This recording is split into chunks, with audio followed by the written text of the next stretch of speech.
Tapos pwedeng daan na lang rin po tayo sa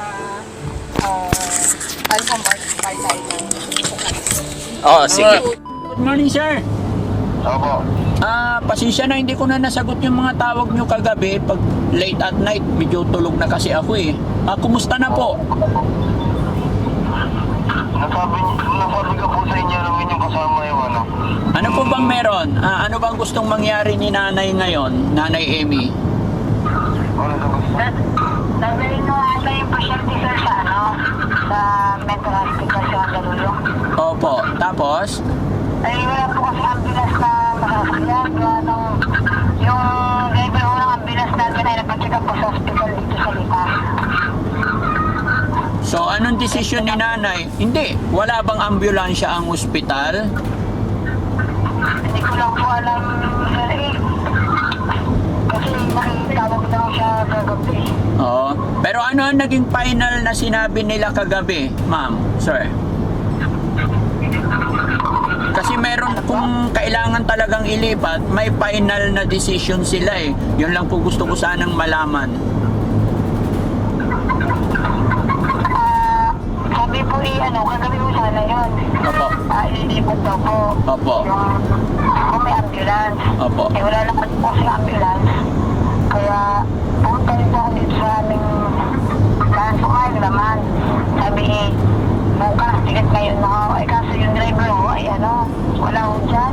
Napansin kasi po kasi video na nagsigap na ngayon. Walang driver ang ambulance. Opo. Paano kaya yung pasyente kung ganun na walang driver, walang ambulance, tapos walang driver ang ambulance? Ano kaya mangyari sa pasyente natin? Paano kaya ito? So, ibig sabihin, nandun pa rin sila hanggang ngayon? Nasa Batangas pa po sa regional. Ano kaya sir kung doon na lang, magmumula yung ambulance papunta ng Mandaluyong? Dito na hospital lang yun eh. Yes po, sa akin walang problema. Pero kasi ang alam kong magre-request ng ambulance dyan, hospital to hospital sila mag-uusap, di po ba? Opo. Kasi ako, tinutulungan ko lang si nanay pero wala akong authority na kumbaga hindi rin ako expert. Pasensya na mga kababayan, pasensya na ma'am sir, kaya tumawag ako sa inyo para maliwanagan din ako kasi hindi rin ako masyado maalam diyan. Pero pagkakaintindi ko kasi ang ambulance manggagaling sa government, so hospital to hospital lang nag-uusap, Oo nga po. di ba? Hindi tayo. Opo. Kaya nga po nagtataka po ako. Bakit? Kasi ko alam ko doon hospital kasi ambulance din ang hospital. Doon. At Opo. saka i-transfer din sa other hospital. Hindi, ganyan rin po. Ibibigay ko sa inyo ang number na tumawag sa akin. Oh, sige. Ang gabi. Oo. At saka kanina tumawag din si nanay eh. Oh, sige, yung number na itinawag ni nanay para pupuntahan ko na lang si nanay ngayon.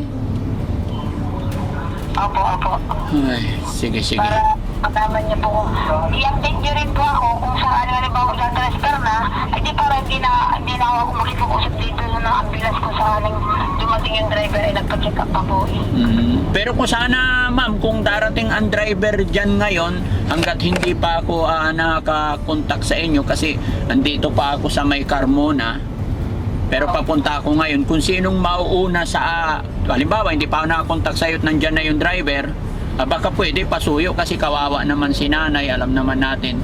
Kaya actually, hindi ko na sana sila pupuntahan kasi nasa ospital naman na. Alam kong hindi pababayaan si Per sa ospital. Pero ang inaalala ko pangalawa doon si nanay kasi 74 years old na tapos wala siyang kasama. Oo nga po eh. Ay, wala ako kasing, tinanong ko kasi nanay ngayon, nanay, baka naman may magkaanak ko kayo or kapatid na tutulungan kayo para magpansigilan. Okay, sabi ni nanay, senior na rin daw yung kapatid niya, so mga pamangkin niya ay hindi ko alam kung Aapon yung tubig ko. magtanungan siya. Mag-anak mo. Oo nga po. Kaya sige ma'am, bali after nitong usapan natin, paki-message na lang yung paki-message na lang yung number na pwede kong tawagan doon sa ospital kung sino yung kumukontak sa inyo para pagdating ko sa ospital makontak ko si nanay. Kasi mahirap pumasok dun sa loob. Opo, sir. Sige. Yung ambulance ko kasi, Oo. ay baka sabi sa akin, baka mamayang gabi pa may dadala kasi hindi ka nagpa-check up pa, ipilaw yung check up mo doon sa hospital. Hindi sinasaman din pala lalasan din yun. Sige po, sige po. Ay ipilaw dito pagka marami ako nagpapacheck up. Pila, kaya hindi ko alam kung anong oras yung natapos yung check up mo. Yun ang worried ko kung walang kung walang ambulance, paano yan?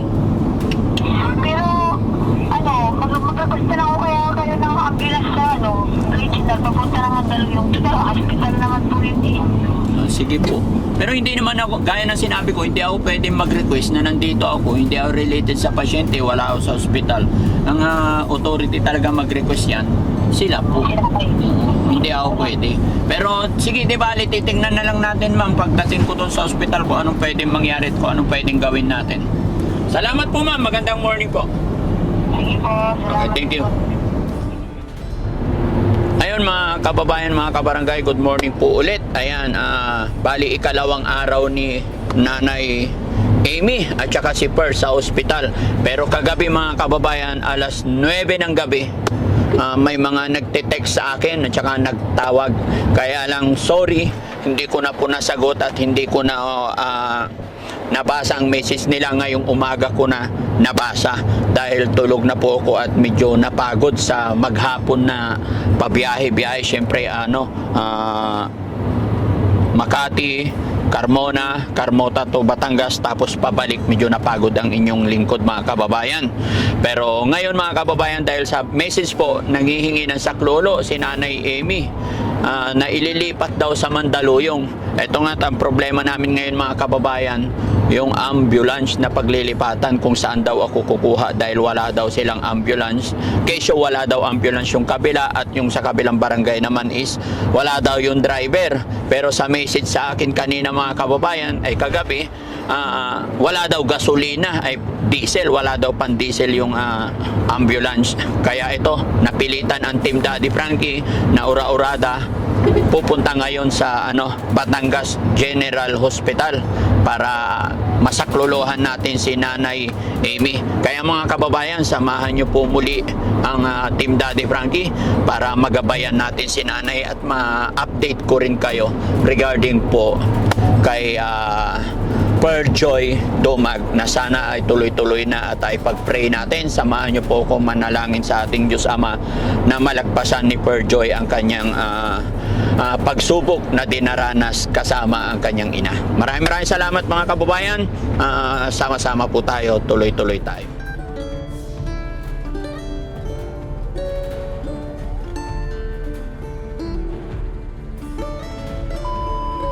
Hello, good morning ma'am.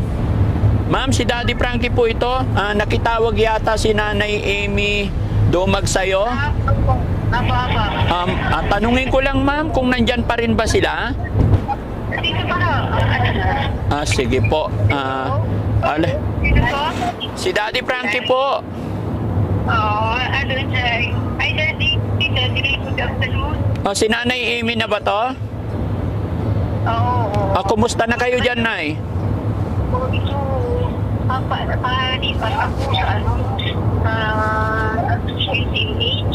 Sa Mandaluyong? Oo. Kasi doon, nirecord siya doon eh. Sige. So, ang driver na in-request ko kay Kapitan, nakala ko hindi ako yan na naman. Kasi pinabigyan niya naman ako. Para ako siya mag-pick up ng driver din. ano po? Sorry? Mamaya parang pupunta dito ang driver, ang mobile. Opo. Patrol, parang Anong oras daw? pero ako ni nag-antay na ako ng sasakyan. Bibigyan si Per ng nagdi-dextrose na nga siya yun. May dextrose na si Per. Okay yon. Oo, kasi nangihina siya. Oo, nangihina siya. Dextrose. Isa, hindi pa naubos na kayo. Pangalawa na sa akin, nadadala ko yung pangalawang dextrose niya. Opo. Potassium raw, kasi kulang potassium. Kulang siya sa potassium. Bali na yan, papunta kami dyan ngayon. Ngayon, ano oras? Hindi ko alam, nasa biyahe pa ako, Nay. Magte-text ako ulit pag nandyan na ako para makalabas ka. Saan kayo ngayon? Dito na po. Anong lugar na to, bro? Oo. Malbar po. Paglagpas na po ng Carmona. Malapit sa kayo pupunta dito sa Batangas City. Opo. Oo, sige, mag-ingat kayo ha. Sige, Nay, salamat. Anong oras darating ang So, iklaro mo na yung iklaro mo na, kausapin mo si Kapitan. Oo, Kapitan. Kausapin mo si Kapitan regarding sa sa ambulansya, tapos sasamahan ka namin sa Mandaluyong. Alam mo yung kay Lina, nga po ng Vero, yung aking bibigyan doon sa Lipa? Opo. Sa oo, yun siya ang nakaalam. Ako lang po, ko ng barangay kasi. Tumawag na ako doon ngayon, Nay. Katatapos lang na usapan namin doon. Ang sinasabi naman, gabi pa daw ang driver. Baka pwede na maghanap ng ibang driver. Hindi naman siguro iisa lang ang driver. Kasi pwede naman siguro. Oo. Maghanap po si Linda doon. Kausapin niyo po yung kapitan kasi kayo yung reliable na makipag-usap kasi kayo yung tiga-barangay na yon. Hindi ko siya pwedeng kausapin. Baka siyempre hindi nila ako kilala. Kayo lang po ang may authority na manghingi ng saklolo para mabigyan tayo ng ambulance soon as possible. Po. Tawagan si Lin, yung kaibigan ko doon. Opo. Tanong ko kung kumusta, kung nakahanap na sila ng driver. Yes, ma'am. Yes po, Nay. Sige. Sige po. O, sige, mag-ingat kayo ha. Thank you, Nay. Thank you. Salamat. Thank you. Okay po. O, thank you very much. Sige, Nay. Okay. Ang hirap ng ambulance, no? Hindi ko alam talaga kung sino ba talaga lalapitan natin sa ambulance. Bakit hindi nila mabigyan ng ambulance si nanay kung talagang kailangan ng ilipat. Pero malalaman natin lahat yan pagdating, mga kababayan, kasi hindi ko rin alam kung sino talaga. Importante, nasa ospital si Perjoy. Ayun. Unang update kay Perjoy, nakadalawang dextrose na daw po. Yung una naubos na, pangalawa hindi pa naubos. Dahil kulang daw siya sa potassium. Siguro po gawa ng ilang araw na siya sa lansangan na walang maayos na tulog tsaka kain. Pero thanks to God, yun na lang masasabi ko, mga kababayan. Ipag-pray natin na malagpasan ni Perjoy ang lahat. Thank you po.